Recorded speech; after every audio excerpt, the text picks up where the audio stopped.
Jai Shri Swaminarayan students, welcome back again to the virtual lecture series of surveying. Okay, so we are on the revision lecture of unit number 2.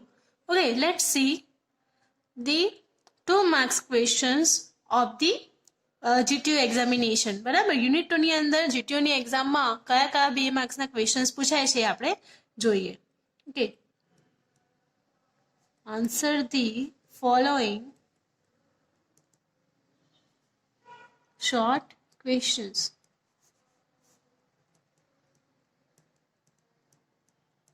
Okay, the first questions comes in the picture, which is draw net sketch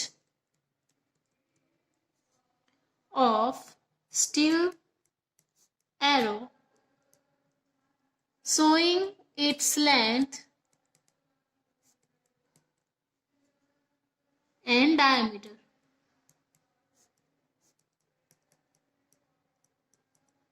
બરાબર, સો તમારે steel arrow જે છે એની figure જેમાં length અને diameter બંને બતાવતા હોય એ તમારે બતાવવાનું છે. બરાબર, તો તમારે ખાલી એની અંદર કોઈ લખવાની વસ્તુ આવતી નથી, ખાલી આપણે એની અંદર ડ્રો કરવાનું આવે છે. બરાબર, તો જોઈએ કેવી રીતે તમે ડ્રો કરી શકો છો. ઓકે, સો સૌથી પહેલા તો તમારે એક નીટ સ્કેચ ડ્રો કરવાનું છે સ્ટીલ એરોનું. બરાબર, તો એક તો પહેલા આવશે એનો યુ શેપ. બરાબર, જે તમારે આખા રાઉન્ડ શેપમાં બતાવવાનું છે. ઓકે, એક બહારનું જગ્યાએથી અને એક આવશે અંદરના પોર્શન.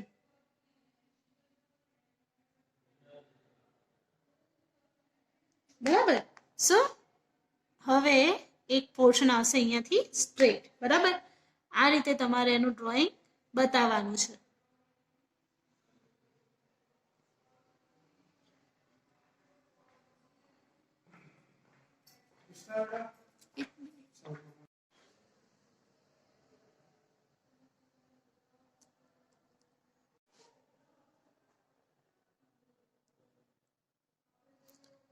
ઓકે, નીચે આપણે એરો થોડો સ્ટ્રેટ બતાવવાનો છે. બરાબર, હવે આવે છે વાત તો એના ડાયમેન્શન્સ લખવાની. બરાબર, કે એને લેન્થ આપણે બતાવવાની છે અને આ જે રોડ છે એની ડાયામીટર બતાવવાનું છે. બરાબર, સો લેન્થ આપણે ટોપથી બોટમ સુધીનું લઈશું. રાઈટ, સો અહીંયા આગળ તમે બતાવશો એની લેન્થ. ઓકે, આ થઈ ગઈ એની length, right, which is 400 mm ±5. Okay, અને અહીંયા એરો બતાવીને તમે બતાવશો એનો diameter, which is 4 mm dia wire black enameled. બરાબર, એટલે કે બ્લેક કલરનો આપણે વાયર લઈએ છીએ જેનો ડાયામીટર છે 4 mm. એટલે કે તમે એની લેન્થ પણ બતાવી દીધી અને હજુ અહીંયા આગળના ડાયામીટરની વાત બાકી રહી. બરાબર, સો એને પણ તમે બતાવશો કેવી રીતે? સો ક્રોસ હેડથી. બરાબર, આ થઈ ગયું તમારું હોરિઝોન્ટલ લાઈન એન્ડ સેન્ટરમાંથી પાસ થતી હશે એવી વર્ટિકલ લાઇન્સ. બરાબર, હવે ત્યાંથી તમે કોઈ પણ 2 પોર્શન્સને બતાવીને અહીંયા વચ્ચે તમે લખશો 50 mm. બરાબર, સો આ રીતે તમારે સેન્ટરનો ડાયામીટર પણ શો કરવાનો છે. બરાબર, આની અંદર તમારે એક્સ્ટ્રા કોઈ રાઇટિંગ લખવાનું છે નહીં, બસ ખાલી આટલું લખશો એટલે તમારો ક્વેશ્ચન અહીંયા આગળ કમ્પ્લીટ થઈ જાય છે. Okay, let's move on to the next question. Second question is what are the objects of ranging?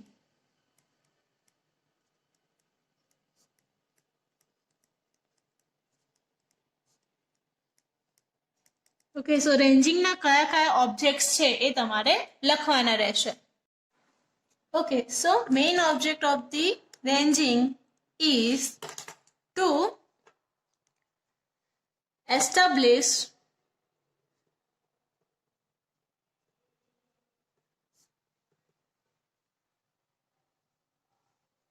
intermediate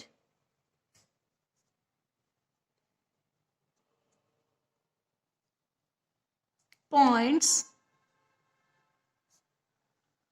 on a straight line between two survey stations in the field. બરાબર, એટલે main object શું છે એનો? તો કે to establish intermediate points on a straight line between two survey station in the field. એટલે ફિલ્ડની અંદર જ્યારે તમારે બે સર્વે સ્ટેશન છે, બરાબર, એની વચ્ચેનો તમારે ઇન્ટરમીડિયેટ પોઈન્ટ્સ જોતા હોય, બરાબર, તો એને કહીએ છીએ આપણે રેન્જિંગ ઓફ ધી ઓબ્જેક્ટ. બરાબર, સો એમાં તમે લખી શકો આગળ. So there are two types of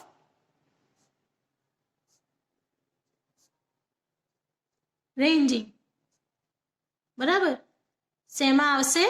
direct ranging અને another is indirect ranging. Right, જો તમે ઈચ્છતા હો તો એને ડિટેલમાં પણ એને સમજાવી શકો છો કે ઇનડાયરેક્ટ જે રેન્જિંગ છે એની અંદર કયા કયા ટાઈપ્સ આવે છે અને ડાયરેક્ટ રેન્જિંગની અંદર તમે કેવી રીતે રેન્જિંગ કરી શકો છો. Okay, so next question is third one, which is write the names of various instruments used in chaining.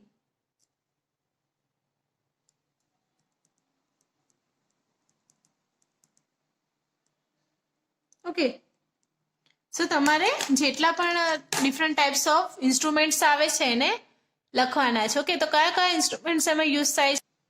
તો એની અંદર તમારે લખવાનું છે following instrument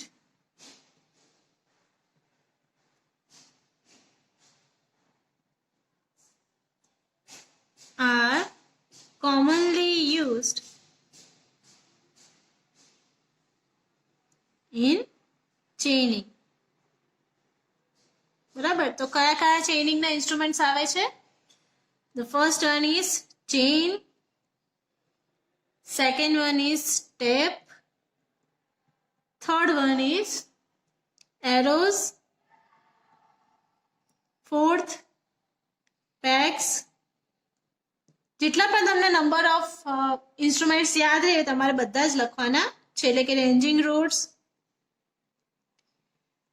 F, that means ranging poles.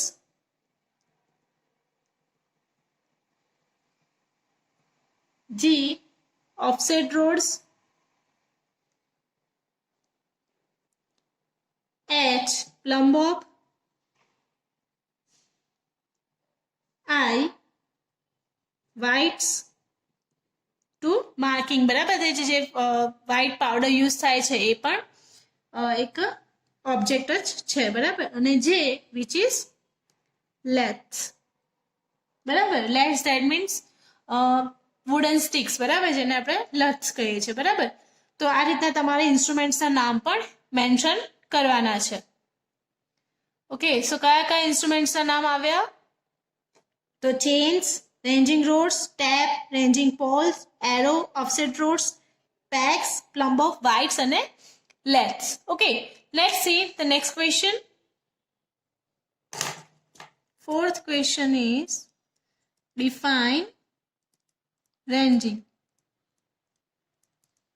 બરાબર, સો અહીંયા આગળ તમારે રેન્જિંગની ડેફિનેશન રાઇટ ડાઉન કરવાની છે. Okay, so what is the definition of ranging?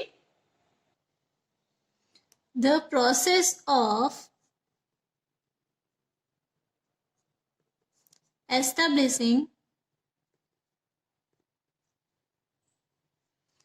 intermediate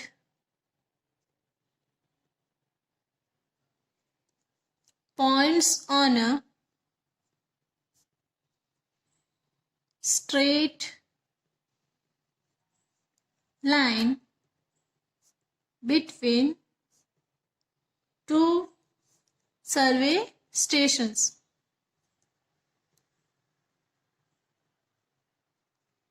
in the field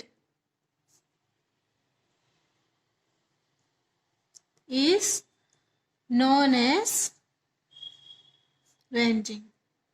બરાબર, જે તમારો ઓબ્જેક્ટ થાય છે એટલે કે જે ઓબ્જેક્ટમાં આવે છે એ જ વસ્તુ તમારી ડેફિનેશન થઈ ગઈ. બરાબર, એટલે કે the process of establishing that means એની વચ્ચે તમારે ઇન્ટરમીડિયેટ પોઈન્ટ જ્યારે તમારે મૂકવાના આવે છે બે સ્ટ્રેટ લાઇનની વચ્ચે, બરાબર, ટુ સર્વે સ્ટેશનની વચ્ચે. બરાબર, તો એ થઈ ગયું આપણું રેન્જિંગ. તો આ થઈ ગયા તમારા 2 અને 1 માર્ક્સના ક્વેશ્ચન્સ.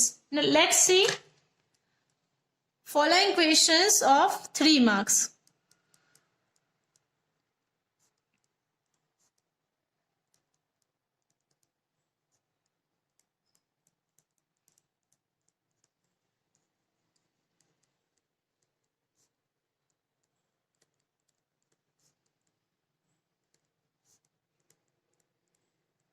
ઓકે, સો 3 માર્ક્સની અંદર કયા કયા ક્વેશ્ચન્સ પૂછાઈ શકે છે એ જોઈએ.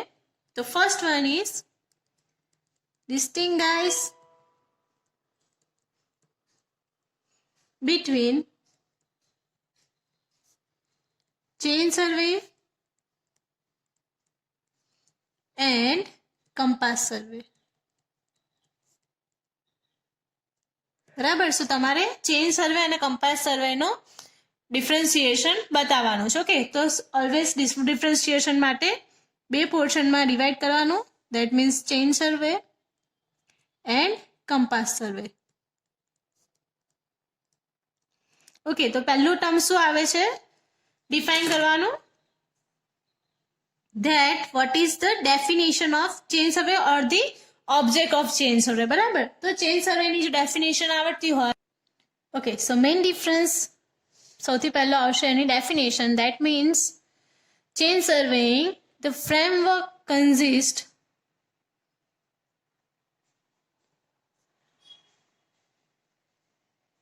of a system of triangles and on other hand the framework consists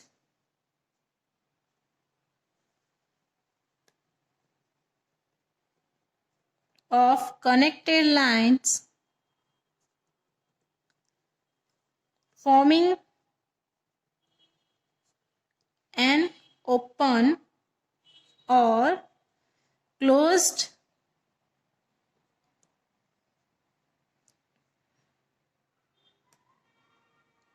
polygon or we can say system. બરાબર, ક્લોઝ કાં તો જેને આપણે ટાવર્સ પણ કહીએ છીએ, ઓપન કાં તો ક્લોઝ ટાવર્સ પણ કહેવામાં આવે છે. Okay, second point is used four. બરાબર, તો ચેઇન સર્વિંગ છે એના માટે યુઝ થાય છે લાર્જ એરિયાઝ નહીં, small areas and third point accuracy is low. બરાબર, અહીંયા used for large areas, accuracy is high. બરાબર, પછી નેક્સ્ટ પોઈન્ટ, તો ચેક લાઇન્સ રિક્વાયર્ડ. બરાબર, જ્યારે અહીંયા આગળ check lines does not taken. બરાબર, એટલે કે અહીંયા આગળ તમારા 4 પોઈન્ટ્સ થઈ ગયા. તમે 3 માર્ક્સમાં 4 પોઈન્ટ્સ લખશો એટલે સફિશિયન્ટ છે. દેટ મીન્સ ફ્રેમવર્ક જે છે શેની હોય છે, અહીંયા ટ્રાયંગલ્સની બનેલી હોય છે, જ્યારે અહીંયા આગળ ઓપન અથવા ક્લોઝ ટ્રાવર્સનું બનેલું હોય છે. બરાબર, used four small areas, used for large areas, accuracy is low, accuracy is high. Okay, check lines required આની અંદર અને આની અંદર check lines does not required. બરાબર, સો તમે અહીંયા આગળ મેથડ્સ ઓફ ચેનિંગ પણ લખી શકો અને અહીંયા આગળ મેથડ્સ ઓફ કમ્પાસ સર્વેઇંગ. બરાબર, તો બંનેના મેથડ્સ પણ લખશો તો તમારો એક 5મો પોઈન્ટ પણ અહીંયા કન્સિડર થઈ શકે. એટલે તમને 5માંથી જે પણ 4 યાદ રહે એ તમે એક્ઝામમાં લખી શકો. Okay, so next question is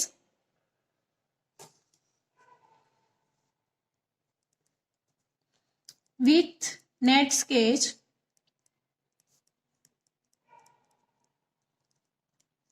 explain the process of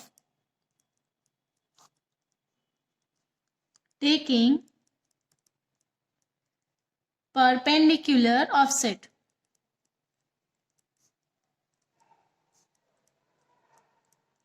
બરાબર, તો તમારે ફિગરની સાથે ઓફસેટને સમજાવવાનું છે. બરાબર, તો પહેલા તો આવે છે ફિગર. બરાબર, ઓકે. સો કોઈ પણ બિલ્ડિંગ તમારે બતાવવાનું છે એની અંદર. તો આ થઈ ગયું તમારું બિલ્ડિંગ. ઓકે, જેને પરપેન્ડિક્યુલર લાઈન તમારે ડ્રો કરવાની છે. ઓકે, અહીંયા થઈ ગયો 90 ડિગ્રીનો એંગલ. બરાબર, અને આને કહેવાય છે પરપેન્ડિક્યુલર ઓફસેટ. ઓકે, હવે આવે છે નામકરણ. That means P Q. Okay, આ છે આપણી chain line.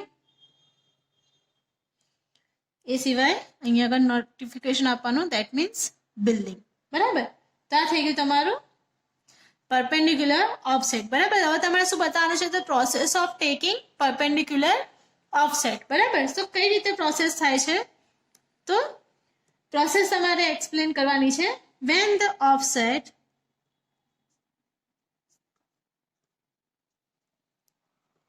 is to be taken to a point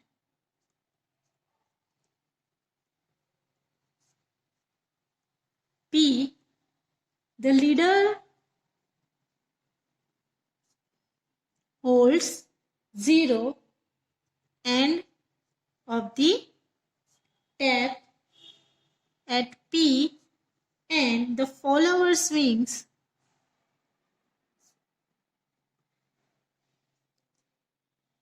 the tap along the chain in a short arc about the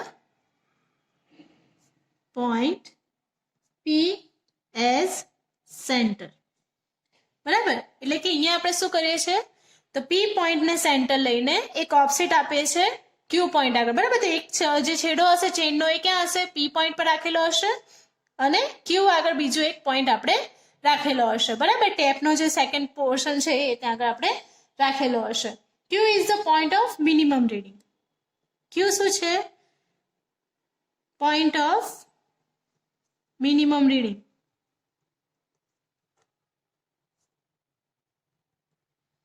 બરાબર, which is the foot of the perpendicular from P, જેને આપણે ફૂટ પણ કહીએ છીએ. Okay, now such offset is called swing offset. આ જે offset છે એને આપણે શું કહીએ છીએ? સ્વિંગ ઓફસેટ પણ કહીએ છીએ. ધેટ મીન્સ એક પોઈન્ટ આપણે અહીંયા પણ કન્સિડર કરીએ છીએ, એક પોઈન્ટ અહીંયા પણ કન્સિડર કરીએ છીએ, અને અહીંયાથી આપણો એક આર્ક બને છે. બરાબર, સો આ આર્કને આપણે કહીએ છીએ સ્વિંગ ઓફસેટ. આવી રીતે તમે પરપેન્ડિક્યુલર ઓફસેટને રાઇટ ડાઉન કરી શકો છો. બરાબર, સો આજના લેક્ચરમાં આપણે કયા કયા ક્વેશ્ચન જોયા? તો related to 2 marks and 1 marks theory and 4 માર્ક્સના અને 3 માર્ક્સના ક્વેશ્ચન્સ, કે જેની અંદર આપણે distinguish between chain surveying and compass survey જોયું અને process of taking perpendicular offset જોઈશું. બરાબર, તો નેક્સ્ટ લેક્ચરમાં આપણે કન્ટિન્યુ કરશું 3 માર્ક્સના ક્વેશ્ચનની થિયરી. ત્યાં સુધી I am Krishna Panchal signing off. Jai Shri Ram.